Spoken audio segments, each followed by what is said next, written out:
फिलहाल तो आप अपने स्मार्ट मीटर्स की पूरी देखभाल रखिए, उनसे छेड़खानी मत कीजिए। वो तो बाद में सोचेंगे कि देनी है या नहीं आपको बिजली फ्री। आप देख रहे हैं सरकारी चालीसा का एपिसोड नंबर 33। कश्मीर में Kashmir power distribution corporation limited ने एक बड़ा जो है बयान दिया है, एक प्रेस नोट जारी किया है और अपील की है कश्मीर की जनता से कि जितने भी स्मार्ट मीटर्स आपने आपके घरों के बाहर लगे हैं उनसे छेड़खानी मत कीजिए। एक ऐसा गैंग घूम रहा है जो आपको कहता है कि हम आपसे पैसे लेकर आपकी जो उसकी मीटर की रेटिंग्स है वो पीछे कर देंगे, मगर अगर आप ये करवाएंगे तो आप ट्रेसेबल हैं, ट्रेस हो जाएगा और उसके बाद आपको फाइन भी लगेगा और जितना बिल है वो तो देना ही पड़ेगा। तो पवन जी, एक तरफ तो वादा सरकार ने 200 यूनिट बिजली फ्री का दिया था, यहाँ तो स्मार्ट मीटर को भी हाथ लगाया तो आप गए कश्मीर की जो बिजली विभाग है उन्होंने साफ कर दिया। देखिए, बिजली 200 यूनिट फ्री देने का मुद्दा जो है वो सरकार का एक अलग साइड से है जी। कि हम, वो बयान भी आया था पीछे, उन्होंने कहा भी था कि हम लिमिटेड कुछ फैमिलीज जो हैं वो आइडेंटिफाई करेंगे, उनको देंगे। लेकिन ये जो गैंग है, ये गैंग, कुछ लोग जो हैं डिपार्टमेंट के मिले हुए और कुछ लोग बाहर से हैं। ये लोगों को गुमराह करते हैं कि हम आपके स्मार्ट मीटर को सेट कर देंगे, आप चाहे जितनी भी कंजक्शन करेंगे लेकिन मीटर आपका तेज नहीं दौड़ेगा। जी। ये एक अलग मुद्दा है। हाँ, लेकिन मुद्दा ये है कि अगर सरकार चाहती है कि लोगों को बिजली देंगे हम 200 यूनिट फ्री, और ये भी कहा था कि स्मार्ट मीटर हटाएंगे, तो फिर स्मार्ट मीटर के साथ अगर कोई टैंपरिंग कर रहा तो करने दो, जब आपने हटाने तो है ही। लेकिन अगर आपने नहीं हटाने हैं, रेट वही वसूले जाने हैं, बिल वही हजारों के हिसाब से आने हैं, तो हाँ, आप क्राइम के ऊपर रोकथाम कर सकते हो, ऐसे लोगों को पकड़ सकते हो जो टैंपरिंग कर रहे हैं। लेकिन रही बात 200 यूनिट बिजली फ्री देने की, अभी वो ठंडे बस्ते में है। Umar government will deliver on all promises, जितने भी वादे हमने किए हैं सब पे डिलीवरी पूरी होगी, ऐसा कहना है नेशनल कॉन्फ्रेंस के स्पोक्स पर्सन और नेशनल कॉन्फ्रेंस के विधायक तनवीर सादिक का एक प्रेस कॉन्फ्रेंस आज कश्मीर में की। और शायद लोगों को शक शुबा हो रहा था और खबरें भी निकल रही थी कि काम नहीं हो पा रहे हैं अभी पूरे, तो एक महीने के बाद, अभी सरकार को बने एक महीना हुआ है, तनवीर सादिक ने कहा है जितने भी वादे किए हैं पूरे करेंगे। तो लगता है क्या पवन जी? देखिए, ख्वाब देखने में क्या है, आप ख्वाब देखिए, लोगों को ख्वाब दिखाइए, लेकिन जमीनी सतह पर जब काम होंगे, जब हकीकत में लोगों के काम होंगे, तभी पता चलेगा। आपने जो मैनिफेस्टो में वादे किए हैं, वो सभी वादे जो हैं उनके ऊपर एलजी की स्टैंप के बिना पूरे नहीं होंगे। तो ये ध्यान में रख के चलिए सादिक साहब। लोगों को आप गुमराह करके वोट ले सकते हो, लेकिन जब जमीनी सतह के ऊपर आपके काम सही होंगे, मुद्दे हल होंगे, तो लोग आपके साथ फिर आ जाएंगे।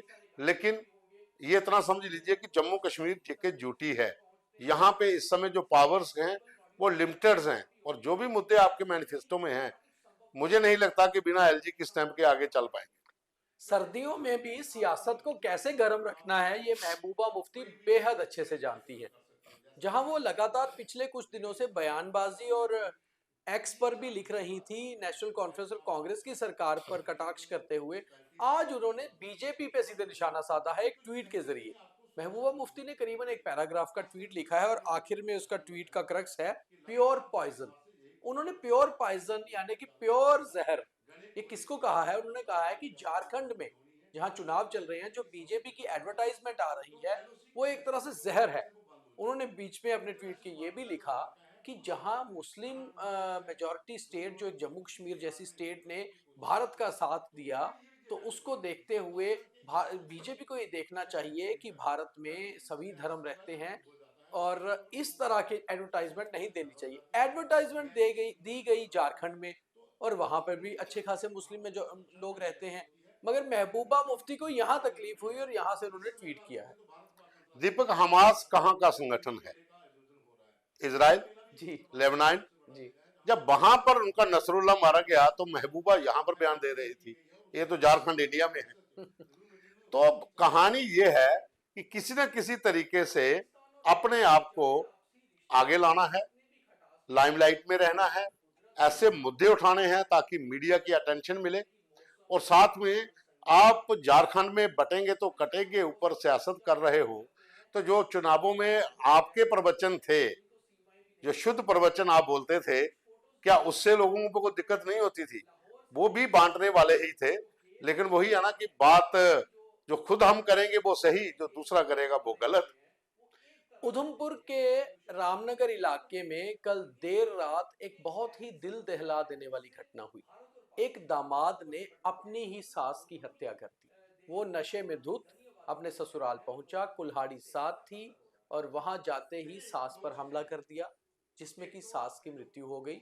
अपनी पत्नी जो मायके में थी उस समय उस पर भी हमला किया गया, वो भी घायल है। और दूसरा अपने साले की बीवी पर भी, यानी कि सिस्टर इन लॉ, उस पे भी हमला किया, वो भी जो है घायल है और जम्मू में उपचाराधीन है।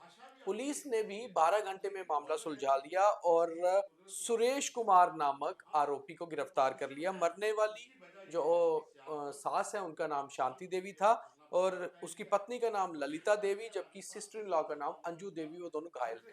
पुलिस ने 12 घंटे में मामला सुलझा लिया और उसने अपने बयान में कहा कि विवाहिक विवाद के चलते सारा कुछ हुआ, मगर जिस तरह से उसने हमला किया ये वाकई में दहशत वाली बात है।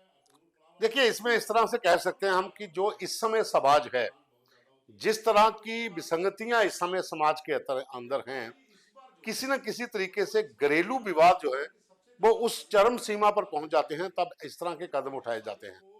और खास करके जो आपराधिक छवि वाले लोग हैं, जहां फिर आपराधिक पृष्ठभूमि वाले लोग जो हैं, वहां पर ज्यादा ऐसा कुछ देखने को मिलता है, क्योंकि लोगों के अंदर सहनशीलता नहीं रही है।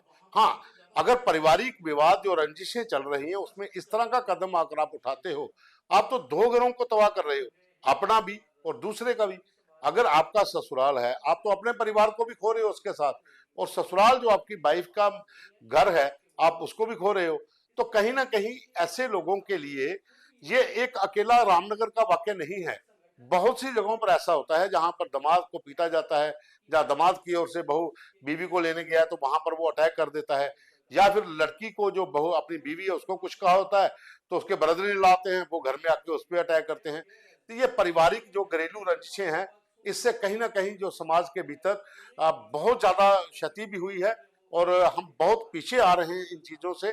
इसके ऊपर पुलिस क्या करेगी? पुलिस तो अपराधी को पकड़ लेगी, लेकिन इसके लिए लोगों के अंदर अवेयरनेस जगाने के लिए कुछ एनजीओ या सरकार की ओर से कदम उठाने चाहिए, ताकि जो पारिवारिक विवाद पुलिस स्टेशनों में पहुंचते हैं उनको बड़े तरीके से सेटल किया जा सके। जम्मू पुलिस ने एक ऑनलाइन फ्रॉड का मामला सुलझाया है और बख्शीनगर पुलिस स्टेशन में एक मामला दर्ज हुआ था, जिसके बाद पुलिस ने कार्रवाई करते हुए 2,60,000 रुपया रिकवर किया बैंक की मदद से। बहुत कम होता है कि ऑनलाइन फ्रॉड में पैसा रिकवर हो पाए, मगर पुलिस की सूझबूझ से ये पैसा रिकवर हुआ। और आप भी ऑनलाइन फ्रॉड से बचिए, क्योंकि बहुत ज्यादा मामले आजकल निकल के आ रहे हैं। कभी भी अपना ओटीपी या पासवर्ड किसी से शेयर मत करिए। तो पवन जी, ऑनलाइन फ्रॉड के मामले वाकई बिल्कुल, में बढ़ रहे हैं। मैं कह रहा हूं कि आप, मैं तारीफ करूंगा इस चीज में जम्मू कश्मीर पुलिस के साइबर यूनिट की, जहां जहां भी नए साइबर यूनिट स्थापित किए हैं, या यंग लड़कों को वहां पर जो इंचार्ज बनाया है, जो टेक सेवी है, जिनको पता है टेक्निकल चीजें क्या हैं, जब से ये टीमें लगाई गई हैं, मुझे, मैं दावे से कह सकता हूं कि आज से 6 महीने 7 महीने पहले से जब इन्होंने बड़े पैमाने पर ये काम शुरू किया, अभी तक करोड़ों रुपए रिकवर हो चुके हैं लोगों के। लेकिन अब पिछले साल में अगर चले जाते हैं, 8 महीने पहले या 9 महीने पहले, तो बहुत सी शिकायतें ऐसी थी, एक भी पैसा वापस नहीं आता था। मुझे याद है संदीप मेहता जब जहां पर जम्मू में गांधीनगर के पास उनका ऑफिस था, तो एक मेरे नॉन थे, उनका ये केस हुआ था, तुरंत उनको बताया था तो रिकवरी हुई थी। लेकिन उस समय मैंने पूछा था कि क्यों नहीं पकड़े जा रहे, कहते कि हमारे पास इतना वो ट्रेंड लोग नहीं है, इतना सामान नहीं है, वो बहुत ट्रेंड है जो हैकर्स हैं। लेकिन अब पिछले 7-8 महीने से देखिए, जो नए लड़कों की टीम आई है, जितने भी थाना प्रभारी थे पहले, वो चाहे विक्रम शर्मा हो या दूसरे लड़के जो रहे हैं, जिन जिनको लगाया गया है अलग अलग साइबर यूनिटों में, बढ़िया काम कर रहे हैं। और बहुत ज्यादा रिकवरी जम्मू कश्मीर पुलिस ने पिछले 6-7 महीनों में की है, करोड़ों के हिसाब से। तो ये एक बहुत अच्छा कदम है, सराहनीय कदम है। इसमें पुलिस की जितनी तारीफ की जाए वो ही कम है। लाइन ऑफ कंट्रोल पर लगातार सर्दियों में देखा जाता है कि इन्फिल्ट्रेशन की कोशिश होती है। और इस समय जैसे इनपुट्स आ रहे हैं कि पाकिस्तान पुंछ से कोई ना कोई इन्फिल्ट्रेशन करवा के कोई बड़ा हमले को अंजाम दे सकता है। ऐसे में लाइन ऑफ कंट्रोल पे तो सेना सतर्क है, मगर साथ ही साथ जम्मू कश्मीर पुलिस भी अंदरूनी इलाकों में लगातार सिक्योरिटी को रिव्यू कर रही है। एडीजीपी जम्मू जोन अनंत जैन आज पुंछ में है, वहां उन्होंने एक बैठक ली और खास तौर पे तंत्र को मजबूत करने की सलाह दी। दीपक, हमने खबर चलाई थी कि राजौरी पुंछ में एलओसी पर घुसपैठ के चांसेस हैं, उस पार से पूरी साजिशें रची गई हैं। वो एक अलर्ट साउंड किया गया है। उसी के चलते आर्मी के जो जहां पर व्हाइट नाइट कोर के जीओसी हैं, जनरल नवीन सचदेवा, उन्होंने विजिट किया। आज एडीजीपी जो है हमारे जम्मू जोन, उन्होंने विजिट किया। तमाम जो जिला पुंछ के रजौरी के जितने भी बड़े अधिकारी हैं उनके साथ बैठक हुई। जो एलओसी से सटे हुए जितने इलाके हैं वहां पर तैनात पुलिस अधिकारियों, पुलिस जवानों के साथ चर्चा हुई। वो इसी चीज को लेकर है कि एलओसी के ऊपर तो फौज है, सेना भी है, बीएसएफ भी कई जगह पर डिप्लॉय है, लेकिन जो इंटरलैंड का इलाका है, जो अंदरूनी इलाका है, वहां पर जम्मू कश्मीर पुलिस अपने टेक्निकल डिवाइसेस से भी काम करे, ह्यूमन इंटेलिजेंस का भी काम करे, ताकि अगर कोई इन्फिल्ट्रेशन होती है तो वो आगे ना जा पाए, उसको एलओसी के कुछ दायरे के अंदर ही रोक लिया जाए। जो ओजीडब्ल्यू का नेटवर्क है उसको ध्वस्त किया जाए। तो ये एक अच्छा कदम है, अच्छी पहल है कि इस तरह की बैठकें जब रिव्यू मीटिंग्स होती हैं सिक्योरिटी प्रिपरेशंस के लिए, तो उससे जवानों का भी हौसला बढ़ता है और लोगों के अंदर भी उम्मीद जगती है कि हमारी फोर्सेस हमारे लिए काम कर रही है।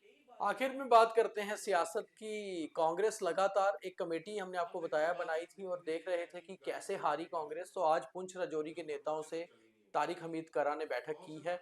अब शायद चिंतन मंथन अभी चल रहा है, पता चलेगा कांग्रेस कैसे हारी है और फिर आखिर में शायद एक प्रेस कॉन्फ्रेंस करके बताएंगे पवन जी। एक कमेटी भी बनी थी हार के ये कारणों वो का पता कमेटी लगाना। कमेटी के ही बैठकें चल रही। तो बैठकें अभी जारी हैं, 1 महीने का समय था, शायद पूरा होने वाला है। 1-2 दिन में कांग्रेस प्रेस कॉन्फ्रेंस करेगी, खुलासा करेगी हम कैसे हारे, क्यों हारे। जैसा हमने कहा था, हमने पहले बता दिया कैसे हारे, क्यों हारे। अब एक घोषणा पत्र जारी करने की तरह ही है कि प्रेस कॉन्फ्रेंस करिए, बता दीजिए हम क्यों क्यों हारे। लेकिन चिंतन मंथन करना बहुत जरूरी था, क्योंकि जिस तरह की आपकी एक वे बनी हुई थी पूरे इंडिया की तरह जम्मू कश्मीर में, लेकिन विधानसभा चुनावों के दौरान जो हालत हुई उसके ऊपर चिंतन मंथन करना बहुत जरूरी था। और उम्मीद करते हैं कि इस चिंतन मंथन से जो नेक कांग्रेस के युवा कार्यकर्ता हैं उनको आप अगर आगे लाते हैं तो वो बहुत बढ़िया काम करेंगे, एक अच्छी टीम काम करेगी। चलिए देखते हैं, कांग्रेस भी संभलेगी और सरकार ने भी जो प्रॉमिस किए हैं पूरे करेंगे। और हमारी कोशिश रहती है कि जो भी सरकार की तरफ होता है उसको अच्छे से आपके तक पहुंचा दिया जाए। मगर हमारे बाकी कार्यक्रमों को भी आपका प्यार मिलता रहना चाहिए, क्योंकि आपकी ही तरफ से जो लाइक फॉलो होते हैं वहीं से हम आगे बढ़कर आपकी आवाज बन पाते हैं। और कमेंट करके जरूर बताया करिए कि हमारे कार्यक्रम कैसे लगते हैं और कैसे कार्यक्रम आप लोग देखना चाहते हैं। बहुत धन्यवाद। धन्यवाद।